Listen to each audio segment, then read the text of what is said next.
One of the questions at the back of my mind throughout my career was why some companies are so much more successful at producing high value, high impact products than others. And the principles are pretty well understood. You need to be customer centric, you need to be evidence driven or evidence guided. You need to be able to adapt your plan, not just stick to roadmap. But some companies are better at implementing them than others. Google was an example. And I found that the difference comes to four areas of change or four areas that we need to tackle. Hey everyone, my name is Henry Suryawirawan, and you're listening to the Tech Lead Journal podcast, the show where I'll be bringing you the greatest technical leaders, practitioners, and thought leaders in the industry to discuss about their journey, ideas, and practices that we all can learn and apply to build a highly performing technical team and to make an impact in your personal work. So let's dive into our journal.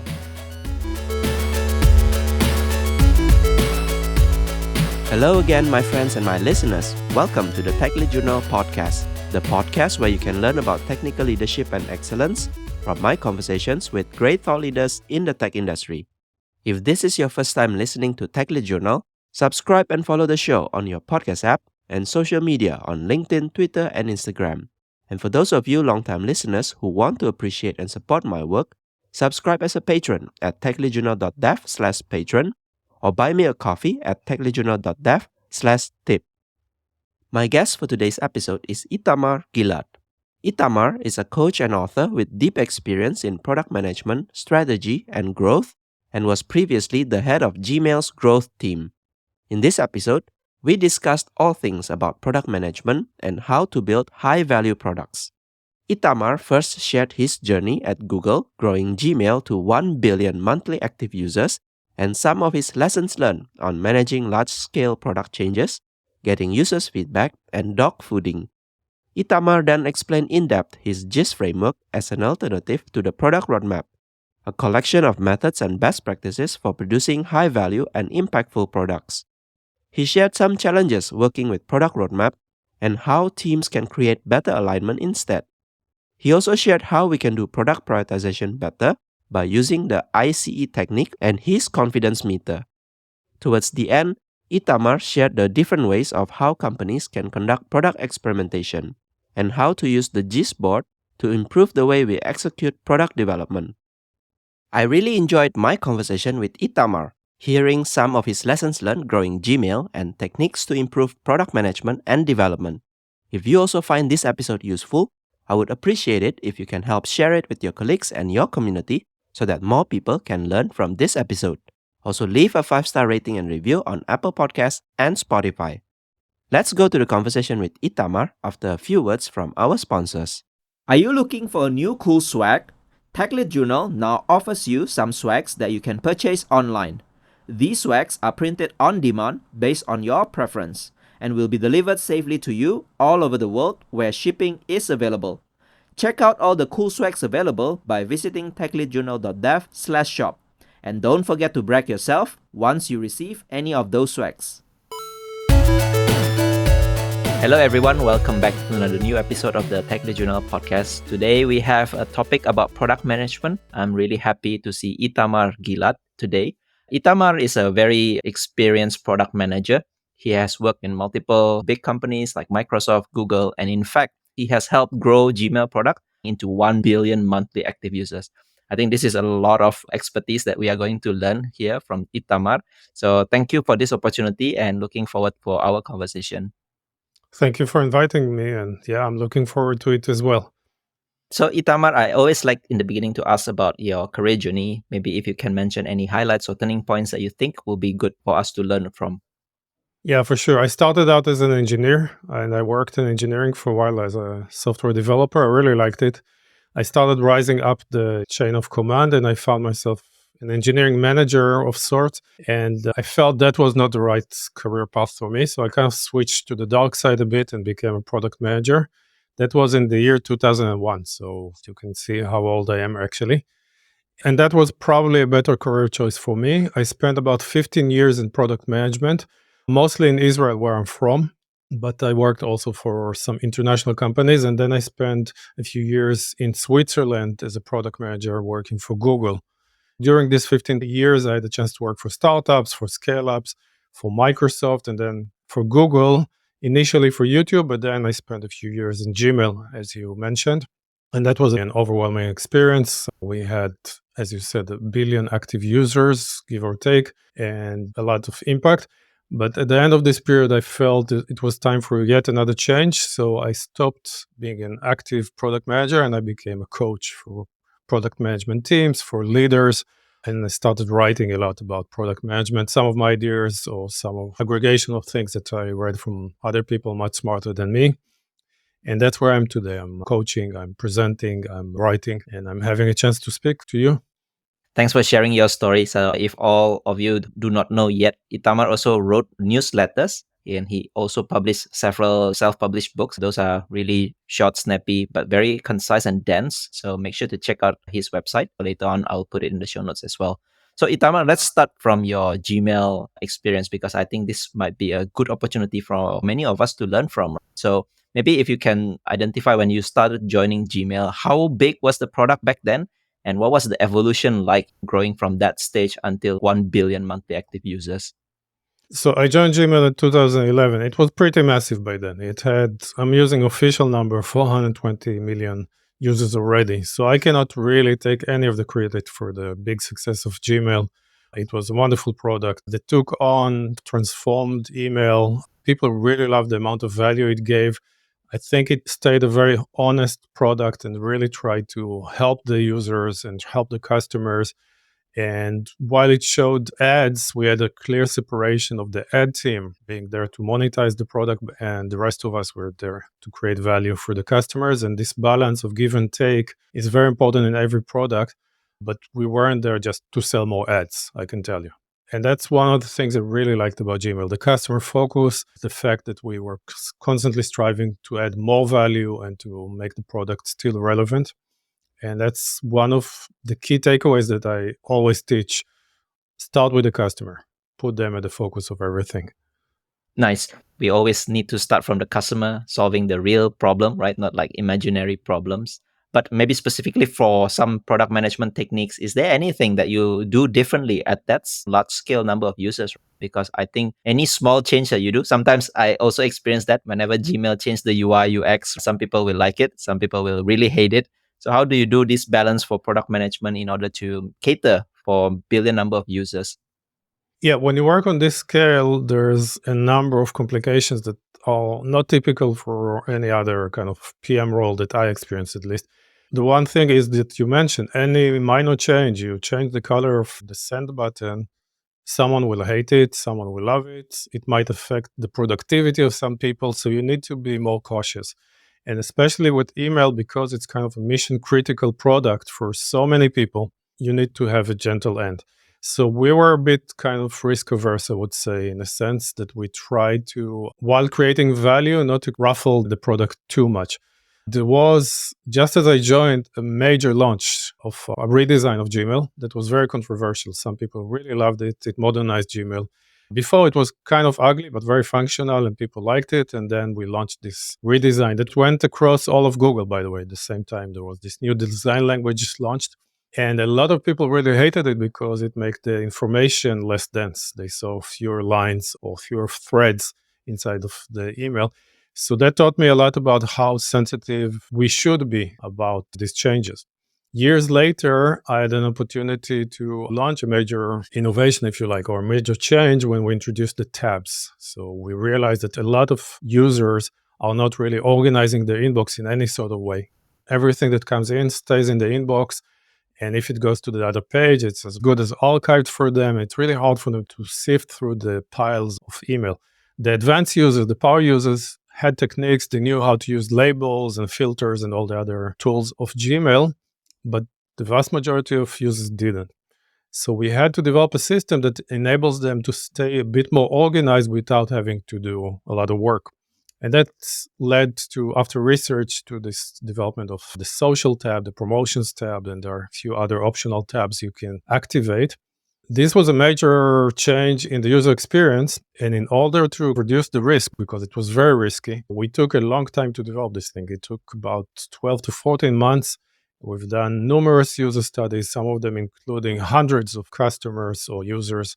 We've done a lot of data analysis. We've done a lot of usability tests. Tens of thousands of Googlers volunteered to actually use this on their personal email. I really was appreciative of that.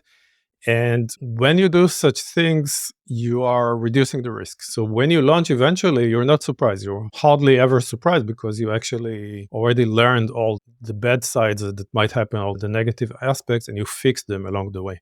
And that really informed my thinking as well about how the right way to develop products. You don't need to be as risk averse as Gmail. Obviously, in your product, you should maybe take more risk, but still, these techniques I think are very useful. So there are two things that I have interest as well. So when you roll out this change, for example, introducing this new tab, it's like a new workflow for many people, and sometimes it could be distractive. How do you actually engage critical feedback from the users, knowing that your product is being used in multiple countries, multiple geographies, multiple cultures, language might be different as well. So how do you do this research, and how do you actually cater feedback that actually allow you to take the risk and make the change? So first off, feedback for me, the word feedback is usually after you launch and there's some feedback tool they let you know. I assume that's not what you meant, but don't get to this point and then just learn for the first time whether or not they liked it. That's a very common mistake and a very costly one because there's statistics to show that most ideas actually are not good. If you look at A/B experiments, etc., that Netflix, Microsoft, Google have run, the best case scenario is 1 in 3 ideas actually create any sort of measurable improvement. So don't wait to the point that they need to give you feedback after you launched it to tell you that was actually a terrible idea. Usually the feedback you'll get is that they will just not use it because it just doesn't do anything good in their lives. Much better is to start as early as possible with validating this idea. And sometimes you can validate it just on paper. You just do a little back of the envelope calculation, say how many people actually have this problem. Let's put a guess. How many of those will actually see that change that we created? Because not all of them will. How many will convert and start using it? And how many of those will actually see the benefit we expect and retain, keep using it? And sometimes a lot of ideas just on paper you will realize are not as strong as you think, either because they don't solve a big enough problem or because the likelihood that they will solve the problem to these people is small. So just this analysis, which is very cheap to do, will help you a lot. Then you have a lot of techniques to fake the product before you build it. You do a Wizard of Oz test. We've done this for the tabbed inbox. The very first test we've done is we invited people to usability test. They saw Gmail already with the tabs, and inside the tabs, by magic, they saw their messages, which were actually came from their inbox. How did this magic happen? First off, they signed an agreement that we are allowed to process their inbox a little bit, not actually go into the message, it's just the subject and sender. While the interviewer was interviewing them, we kind of scraped the top 15 messages from their inbox with a Chrome extension.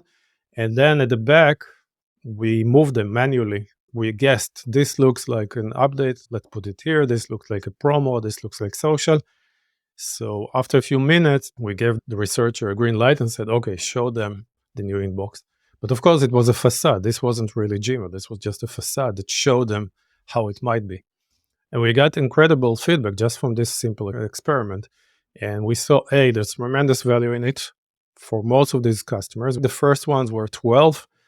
10 out of them absolutely loved it and wanted this right away. And then there were 2 that said, no, because I already have a system to organize this and this will conflict with my system. Those were the power users.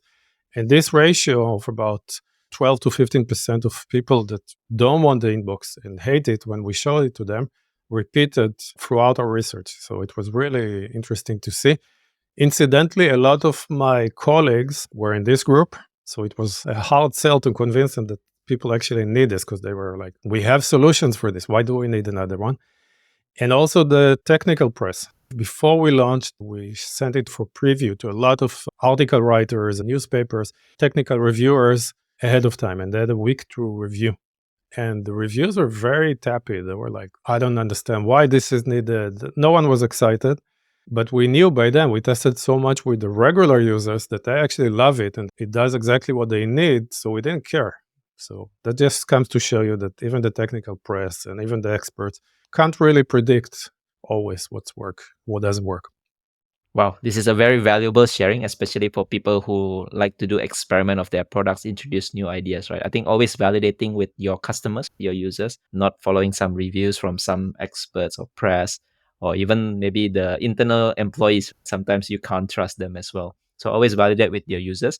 Relating to the internal employees, I think there's one thing that I also love from what Google is doing, which is called the dogfooding. You mentioned about it as well, right? Before you launch, you do very thorough, thousands of Googlers using it. Maybe tell us a little bit more about dogfooding, why it is important, and how we should do it maybe more properly.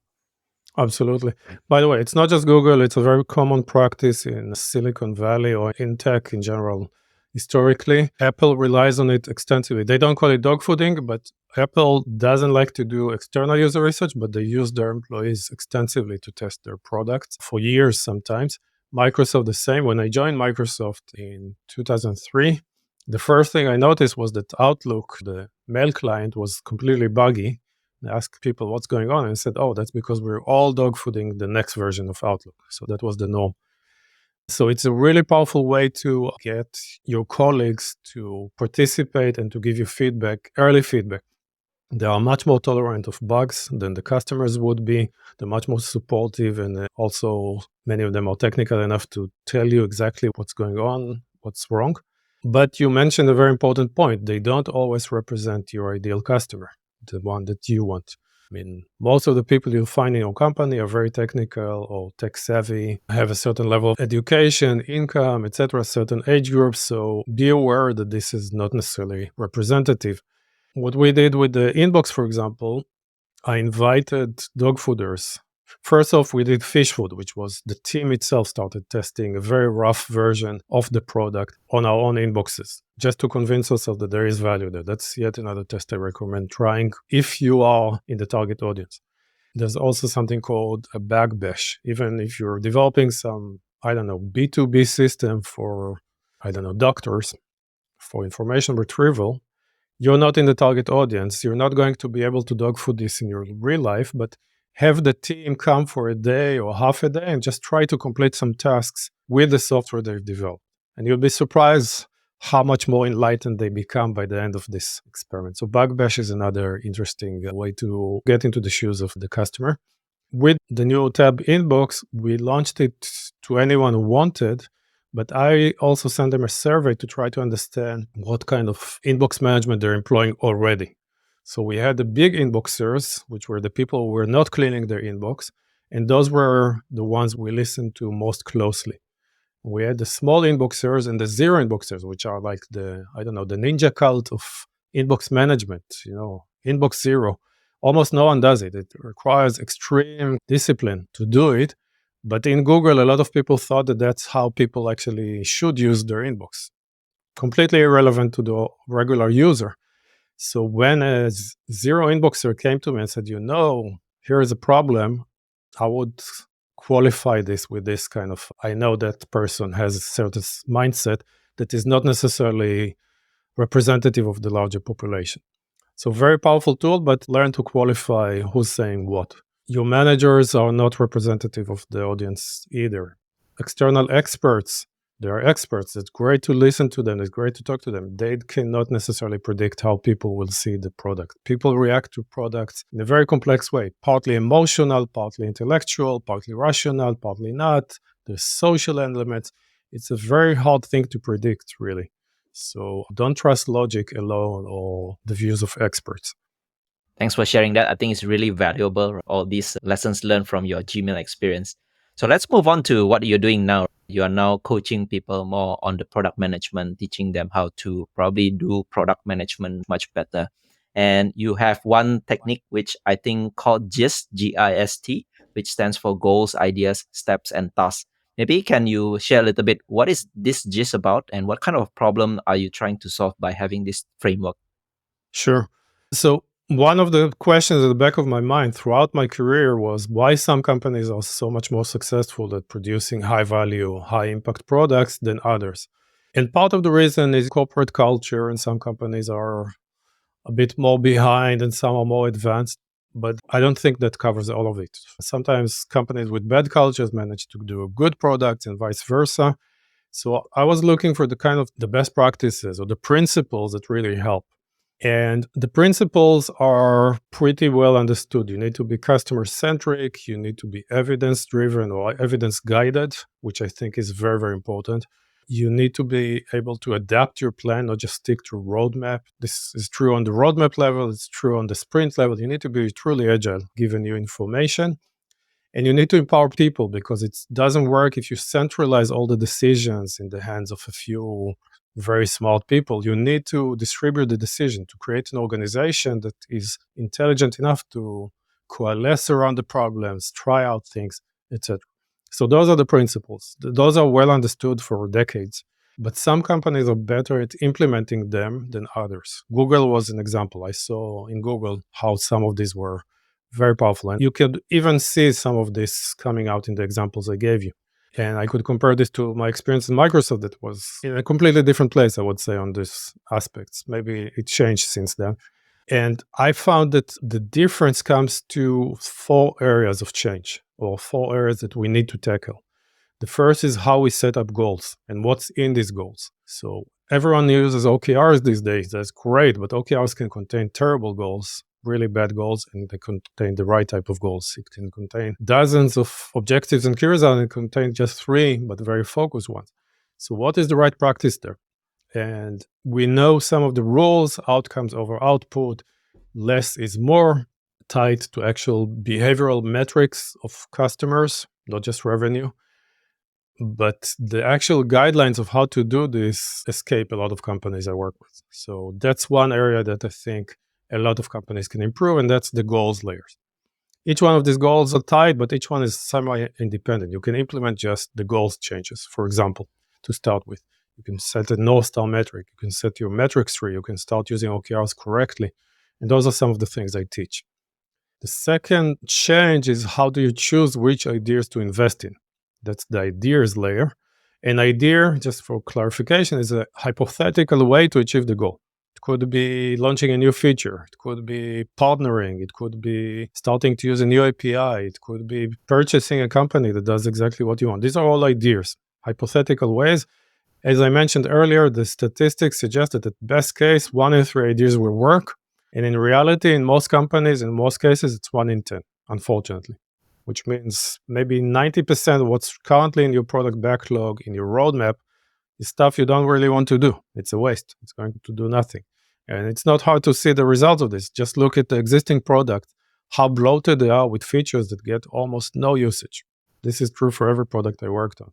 These features are a liability. You have to keep maintaining them. You need to keep sustaining them. They create bugs for you in the future. They complicated your QA metrics. So it's best not to launch these things. It's best to invest in the things that really move the needle. So prioritization is a key challenge. It always comes up as one of the top challenges when I speak to product teams. We don't know how to choose the best ideas. How do you choose? Based on opinions, based on consensus, based on the opinion of the highest person, the system. And these are very unreliable heuristics. So they send us again and again into the wrong direction. So what I teach usually is how to use ICE, which again is very common, it's very well known, but to go very deep on the I, on the E, and especially on the C, the confidence. How to choose ideas and how to attribute confidence to them based on evidence. And for that, I created a tool called the confidence meter, which is now gaining popularity. Quite a few companies are using it. If you want, we can talk about it later. So that's the idea layer, how to choose the ideas that are most likely to succeed. But there's a big quotation around most likely because this is, again, just a set of assumptions and a set of guesswork and some work with evidence. It doesn't guarantee that if you do good prioritization, you necessarily land on the right ideas. No one can actually predict, definitely not ICE. So you need to test these ideas, and that's the step layer. So the step layer is about how to experiment, how to get ideas from concept to a launch feature by combining learning and building at the same time. And I gave some examples. So a Wizard of Oz test is an early stage test. Before that, you can do back of the envelope calculation. Before that, you can do ICE analysis. Before you can do assumption mapping. There's a ton of things. And later on, if you see the idea is still worthwhile investing, if you pivot it, you improve it along the way, then it becomes worthwhile starting doing the more expensive experiments, the dog foods, the fish foods, the early adopter programs, alphas, betas, etc., A/B experiments. Really depends on the type of idea, if it's a big idea or a small idea, if it's risky or not risky, and your level of risk. I mentioned in Gmail, we were very risk averse, but some companies should be less risk averse than us. Based on that, you need to decide how many of these tests you need to build along the way. So sometimes you can do just one test and launch the idea. Sometimes you can rely on expert opinion because it's a very tiny change and it doesn't create much risk. It's an art form. You need to learn to combine. So that's what I teach in the steps layer. For me, a step is like an experiment or an iteration that teaches something. Then the big question is how to run this whole thing, how to do project management with an agile team, especially. We all have these Scrum teams or Kanban teams or whatever, how to bring this to their lives and how to prevent the managers and the stakeholders from randomizing us constantly and coming in with new ideas and pushing us around. And so that's the task layer. This is how to get the teams to work on the right things with tremendous amount of context. Because what I see is a lot of engineering teams or development teams caught up in protective agile layers, protected from the customers, protected from the business. They don't need to be bothered with these things. Just give us a prioritized product backlog that just break each item in the backlog into user stories. I don't know if you've ever seen this process. And after that, we will build it for you. That's our job. That's a terrible mindset. I'm sorry. This is not how good companies build products. You should not work this way at all.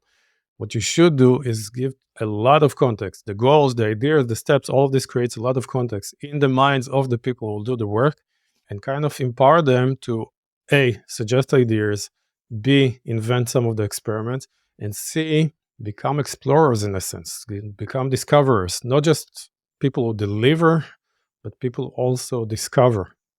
And that should be part of their job description, and this should be part of what they're compensated on. We should move away from this output focus that a lot of teams live in. So that's what I teach in the task layer. It's really jam-packed, and I think there are a lot of insights. Maybe we will cover one by one. But before we start with all these goals, task steps, and all that, you touch on something that is pretty common in many startups or product company, right? It's about product roadmap.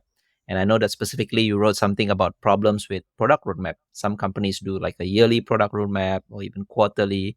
So tell us why this is a challenge and what does this do differently with product roadmap? All right. So the criticism of product roadmap is widespread. It's not just me. Let's start with the positive. Why do we need roadmaps? What function roadmaps provide? So roadmaps provide some sort of sense of security or some sort of sense that we are well planned and we know what to expect. This feature will land in this quarter, etc. And then we can plan the rest of the company's work. The marketing team can start preparing their marketing materials and training the sales team, and the sales team can prepare and maybe inform the customers. And depending on which company you work for, the CTO is happy because he or she can level the resources and kind of know how many they need to recruit each quarter. Planning, it's wonderful. Everyone loves a good plan. And this is a mindset that we inherited from the industry that preceded us, the 20th century kind of manufacturing. And probably that worked when you're producing cars or packaged consumer goods or all these other things. The challenge is we face a lot more uncertainty than these industries of the past, where classic business management was dominant. There's a lot of uncertainty in our markets because the markets are very dynamic with software and the internet. Two guys or two girls in a garage can disrupt our market within a few years. There's far fewer barriers to entry. The customers have a lot of choice. The customers are very fickle. They can change their mind. So we can't afford to just lock ourselves into a plan that doesn't react to new information. That will be very, very bad for our business and very bad for our product. The second thing is these plans never come together as expected. You just need to look at last year's roadmap. How well did we deliver on it? Some things were delivered very late. Some things were canceled. New ideas that we didn't even agree on, and the roadmap all of a sudden hopped to the top. And that's maybe okay because that actually makes us a bit more agile. It just shows that this heavyweight process, this tremendous effort in actually prioritizing ideas and choosing and putting them on a roadmap and scaling the resources, it's not worthwhile doing. We need to actually try to do something that is more agile. And I can go on about all the different negative side effects, cultural and other, that kind of being attached to roadmaps create. A lot of organizations understand this and they moved from yearly roadmaps to quarterly roadmaps. And then after that, there's a bit of a non committal roadmap. I call it the next and later sort of concept. But even committing to a quarter each time means that during this quarter, you don't really have the freedom to launch whatever you think you need to launch. It's imperative to have this freedom. A quarter is a lot of time in most of our businesses.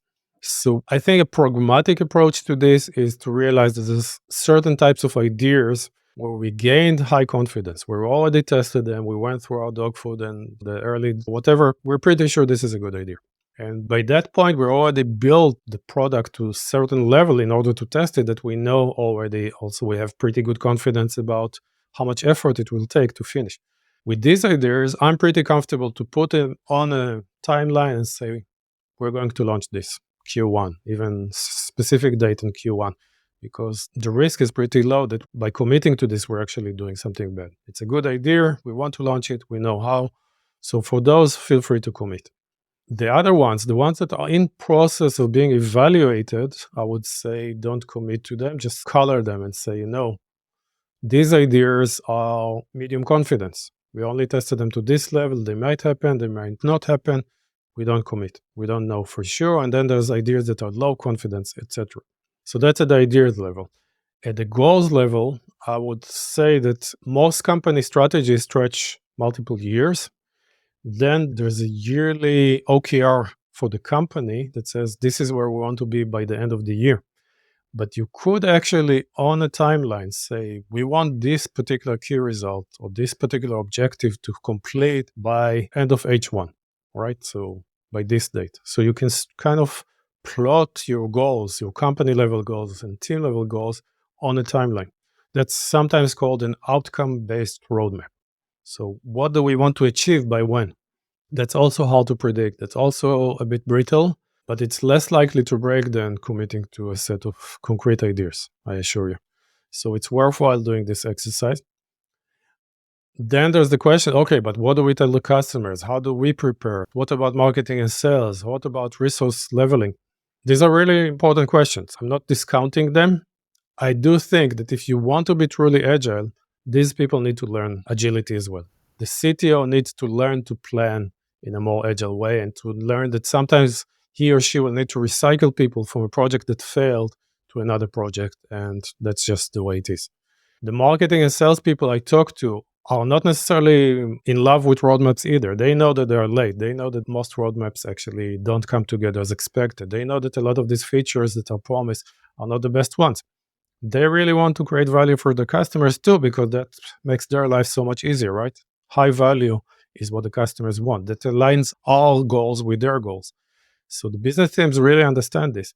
I saw a lot of business teams being willing to be much more agile and adaptive and lean than the executives give them credit. They don't want to tie the engineering team necessarily to a set of deliverables if they know they can make their business goals. And that's really where we need to all align, not on a set of launches, but a set of business goals that the teams commit to. Big question of trust there. You need to build the trust in the engineering or the development team that they can actually deliver this. And this is a big hurdle to traverse. But if you're there, the companies that are in this position, they're much better aligned. They spend much less time on planning. They have much better outcomes at the end of the day because everything they do is towards business and user goals. And they don't need to invest as much resources. They actually use the resources in a much better way. So this is, I think, is the ideal you need to aspire to.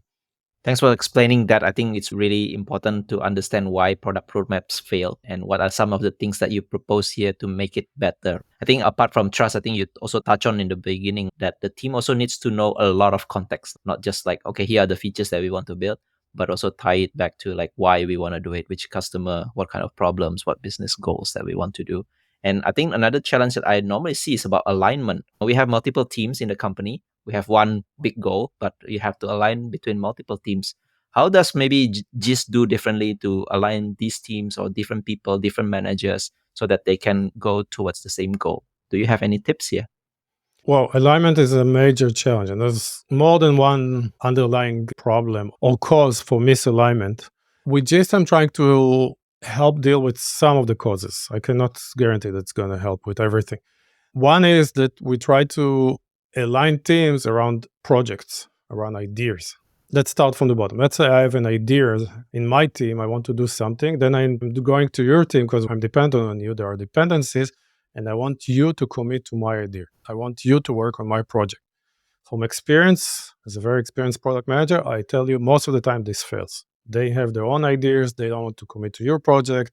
You'll get a lot of pushback, or sometimes they will say, no, I would disagree. This is the best way. I suggest aligning on goals. So come to that other team and say, listen, we want to achieve this outcome. We want to reduce the number of, hacker break-ins into accounts by 50% next quarter. Do you think this is a good goal? We depend on you. Are you willing to commit to this goal? This is a much easier discussion because then they can say yes, or they can say, yes, but we have more important goals, so maybe talk to me next quarter. Both ways are good because if they say no, you shouldn't commit to this goal because you're not going to achieve it. If they say yes, good, then you ask them to copy this goal, this OKR, into their OKRs, which is a form of commitment. Doesn't mean you'll get it necessarily, but it does mean that they are serious about it. This is called a shared OKR. I use this a lot in Google. So that creates alignment across teams, for example. What really helps teams align is if from the top there are clear goals. And you'd be surprised in how many organizations that's not the case at all. There's no clear North Star metric. There's no clear set of metrics trees. There's a million goals. Everyone's idea becomes a goal. Essentially, the OKRs are not about outcomes. They're about a set of ideas that we've decided to implement. And that sends people in various directions, or they get a lot of teams to work on one of these massive projects. So it kind of creates alignment, but it really just creates massive projects for us to collaborate on. So I suggest a process of starting with very few company level goals. If you're a medium-sized company, don't do middle level goals. Don't do departmental goals or disciplinary goals. Don't do UX goals versus engineering goals. We don't need any of this. Do team goals. And each team needs to ask itself, how can we contribute to the company goals? And the answer often is, I need to collaborate with these 3 other teams in order to achieve that particular goal. Middle managers are very good at helping the teams connect the dots and helping them, actually forcing them to collaborate. But you don't need the middle managers to create goals in order to do this. In a larger company where you start having business units, etc., then it makes sense to have more middle level goals. So fewer goals, fewer mid-level goals, alignment on goals instead of ideas. Those are just some of the ideas I can provide. Thanks for sharing that. So one thing that I pick interest is about fewer goals. Some companies, of course, if not all, they have many ideas and they have multiple stakeholders, right? So this stakeholder has maybe more revenue. The other is more about active users, or some other about cost saving. You touched on earlier about prioritization. So we have so many ideas within company. Maybe they are all aligned to the same goal, or maybe they are all different. How do you do this prioritization? Maybe can you tell us a little bit more about this ICE technique and coming to the confidence meter that you also touched on earlier as well? All right, cool. And by the way, you raise a good point. I talked about alignment inside the product organization, in between teams, but there's even a bigger question of alignment against business stakeholders, etc. But prioritization kind of comes into that because that's really where we feel some of the pressure, right? Everyone comes with their favorite idea. Everyone is convinced that this idea needs to be at the top of the list. Sometimes it turns into political pressure, escalations. And often as a product manager, I had the least power, least influence, and the least political skills. I didn't know how to escalate. I didn't know how to do all of this stuff that these guys were experts at. So how do you defend against this?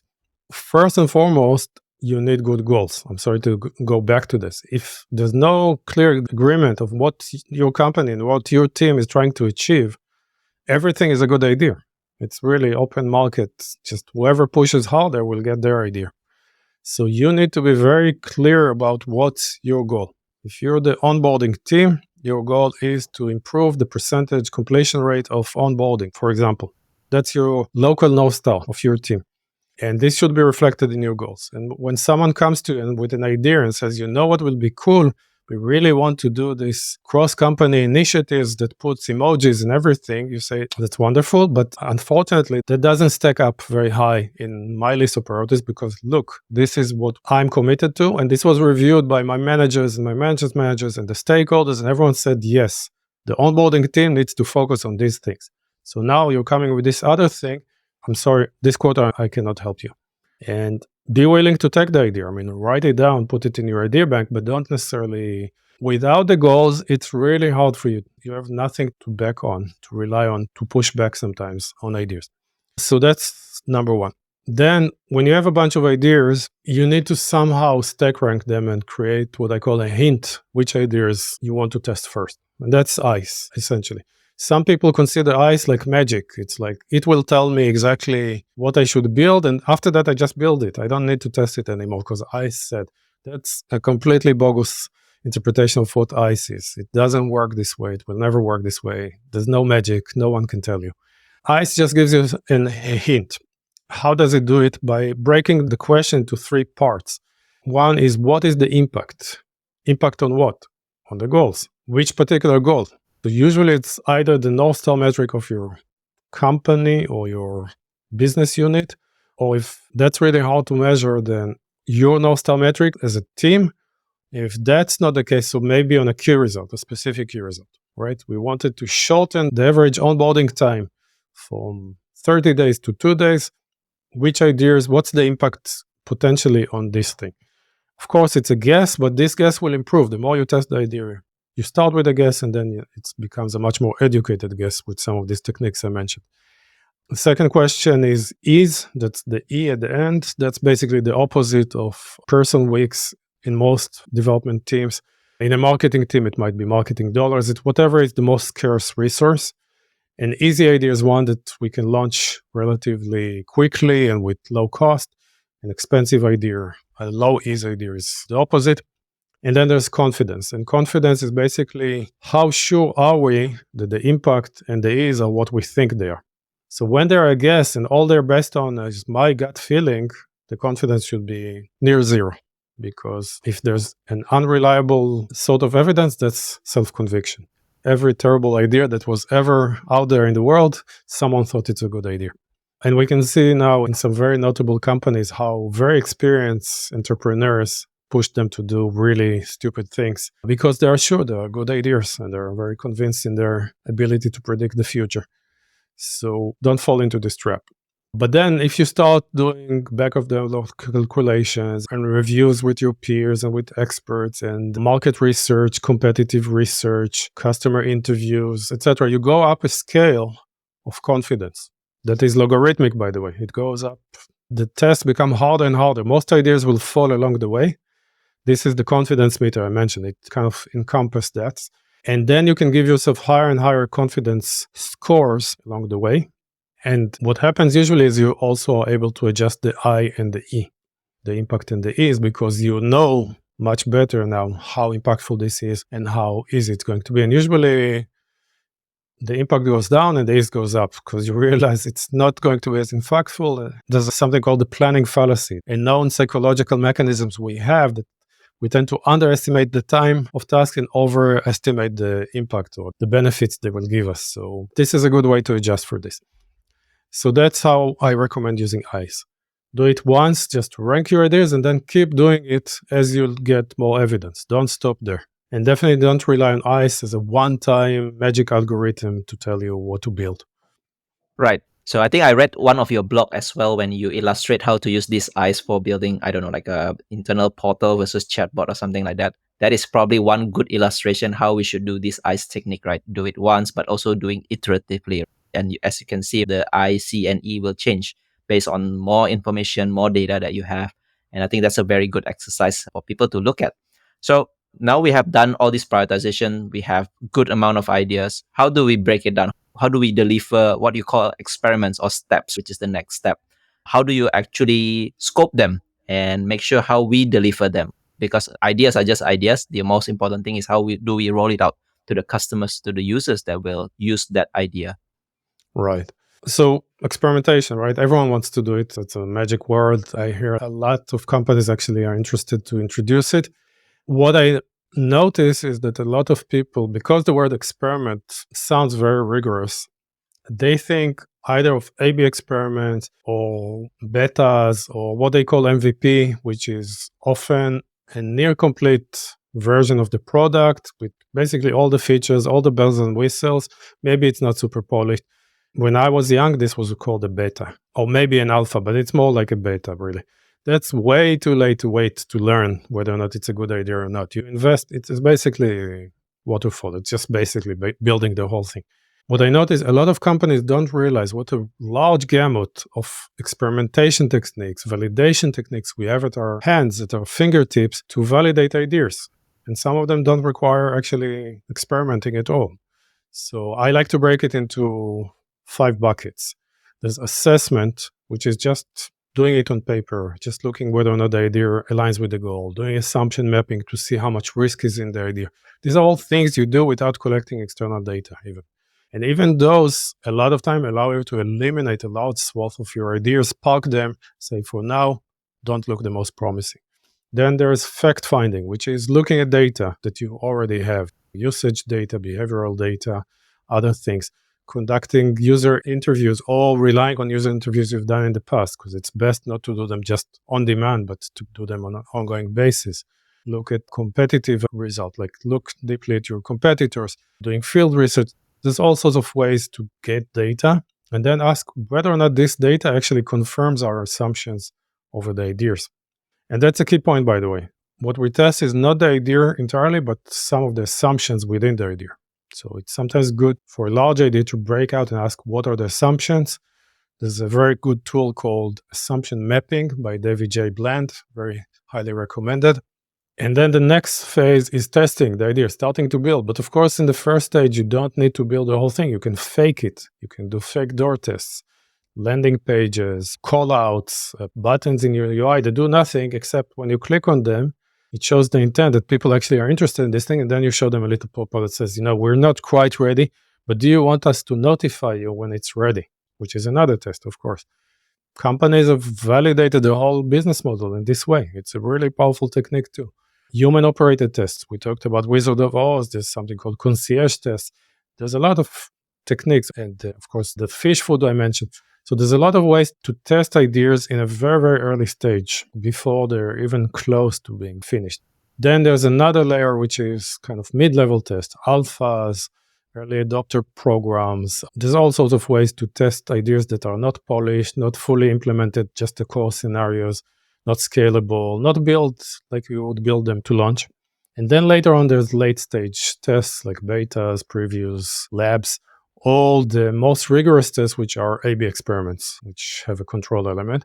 And even the launch itself is another test. So we have tests and then we have experiments. I call experiments only the things that have a control element. Then there's release. The release itself is an experiment too. Like when we released the tabbed inbox, we did this very gradually. We launched to 5% and we monitor these 5%. If there's anything negative starting to happen with any of their metrics, then we launched to another 10%, another 15%. We survey the people.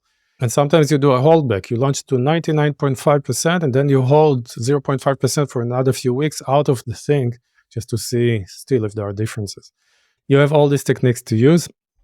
So basically, it's a matter of scheduling them and putting them, choosing which ideas you want to test, and then asking yourself which are the key assumptions, and then what's the first step, who should work on this step, what's next, etc.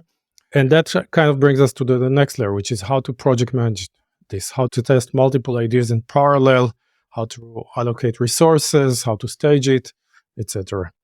Is there any specifics about project management or tasks? You mentioned about agile project management. I guess in most companies these days, they practice agile, whether it's fake agile or maybe some kind of agile. Is there any tips that you think, based on your consulting, anything different that we should be aware of about this project management for the tasks? I would say that agile in general is a very positive thing, especially compared to waterfall as I practiced it when I was a young engineer. So it brought a lot of advances. Over the years, especially Scrum became more and more strict, more and more structured, more and more full of process. And I think some of the things teams practice today, honestly, a lot of the founders of Agile are not super keen about. I will not name names, but it became a very process heavy thing. And then there's a lot of process people involved. We have dedicated Scrum Masters and dedicated Agile coaches just to drive the process forward. So it's kind of becoming reminiscent of the days of project management and the days of waterfall, because waterfall was such a heavyweight thing that we needed dedicated project managers just to push through it. I'm not trying to break up all this. And if it works for you, keep using it. What I try to do with Gist is to interoperate with it in a way that doesn't require the scheme that you're using today to change very much. It might require some changes, but not a lot. So what I suggest teams do is use what I call the Gist board, which is basically a new process where you put on a board, it could be a physical board or a digital board, 3 columns. One is your goals, just the key results you committed to. And generally for a team, a product team of 10 engineers or less, I recommend no more than 4 key results per quarter. Even 4 is a lot because teams just cannot move that many key results. Those could be business or product or user-facing key results. This could be also technical or design key results. I mean, if we need to cut down technical depth or close a bug backlog, those are very important goals as well. Don't kick them out aside because the teams will do them without you knowing. You need to have a very conscious decision with your other leads, the designer and the engineering leads. What's the ratio? And then you create a board around that. You pick the top ideas you want to start with based on ICE or whatever method you like to use, and you put them next to it in the ideas column, just the ones you're starting to work on right away. Then next to those, you put the steps. Not all steps, just the ones you're planning to do in the next couple of weeks, maybe, because that part will change a lot. The whole board has to be very dynamic because some ideas might turn out to be bad, and then you need to remove the entire idea with all its steps from the board and put another one instead. Some steps complete, some steps need to be redone. So it's a very dynamic thing. It's the job of the leads to keep managing the board, to keep it up to date. But I highly recommend meeting with the team at least every week or every other week to review the board and to talk about the next steps. And that's a perfect kind of segue into the planification or the sprint planning or whatever cycle planning you're using, because that brings them a lot of context. It reminds them what are the goals, what ideas are we pursuing, what are the steps. We're not just coding, we're not just trying to push stuff into production, market is done and move on to the next ticket. We're actually trying to complete an experiment or a delivery, and that's tied to trying to validate an idea, and that idea is tied to a goal. So a lot of engineers tell me this really was missing. Before that, I didn't know. I was working in this vacuum. I didn't know. No one actually told me. I didn't understand. Once they understand, a very nice side benefit that I experience a lot in Gmail is that you don't have to tell them that much. They understand what needs to be done. They come up with much better ideas than you. Of everything I launched in Google, maybe 60% wasn't my idea at all. It's just people were creative and came up with much better ideas than mine. And that's exactly what you want to do, because then you have more free time to focus on researching the market, understanding the needs, etc., instead of trying to spoon feed people with exact requirements, which is enormously tiring. And it doesn't get you what you want at the end of the day, because no matter how explicit your user stories are going to be, they're still getting wrong if they don't understand the context. So much better to give them the context. So that's how it works. And at the end of the day, once you have your gist board and you have this column of steps, that turns into the backlog that feeds into the Scrum or Kanban process. You just need to prioritize it, and that's exactly what they need. The big change is that maybe mid-sprint there will be changes.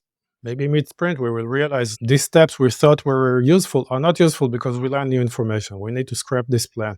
So for teams that are very, very strict about planning the entire scope and estimating it and not willing to change, this could be a problem. You can either do shorter sprints, or you need to challenge this assumption that this is actually a good thing and it's really helping. I would argue that being willing to change the scope of the sprint is really true to the nature of Agile. But I'm not the developer here, so it's easy for me to make this statement. And also you are the product manager, because sometimes product manager wants to change agenda as well. So I think, many people refuse to do this in the mid of sprint or whatever that is, right? But I think the true Agile will cater for that, either dropping the previous ones or looking at the capacity, whether they still can do it, and they will accommodate that. If, let's say, there's a good impact, there's a good business outcome, right? So thanks for reminding that. And I think hearing what you explain about Gspot, it seems like a very powerful technique, very interesting, because yes, I can see it also many development teams, they don't understand the big why, right? The goals, why they're doing certain tasks. For example, even if you add a particular button, right? Sometimes we don't know how this will trickle down to the company goals. So thanks for explaining that as well. Yeah, Itamar, thank you for this elaborate explanation about GIS. I really learned a lot, and I'm sure many listeners here would also learn from your sharing about GIS. Unfortunately, we have to wrap up the conversation because of the time. But I have one last question that I always ask from all my guests, which is to share what I call three technical leadership wisdom. I guess for your case, you can also do a three product leadership wisdom. I'll leave it up to you which one that you want to do. But can you share maybe some wisdom for us to learn from you? Right. So, tip number one is to recognize what type of company you work for and adjust your expectations and your mode of operations accordingly. Marty Kagan gave a really good kind of dichotomy of company types. The ones that you treat product organization, which they often call IT, as a delivery organization. You work in a delivery team. You're basically there to do whatever the business tells you to do. They don't trust you at all to have your own opinions or to know what needs to be done. Maybe that works for some types of people. Incidentally, these organizations tend to be the strictest embracers of this heavyweight Scrum and SAFe, etc. I don't know why. Maybe because delivery is the name of the game, and those like Scrum today is so targeted at delivery. If you are working in such an organization, a lot of what I just described doesn't apply to you.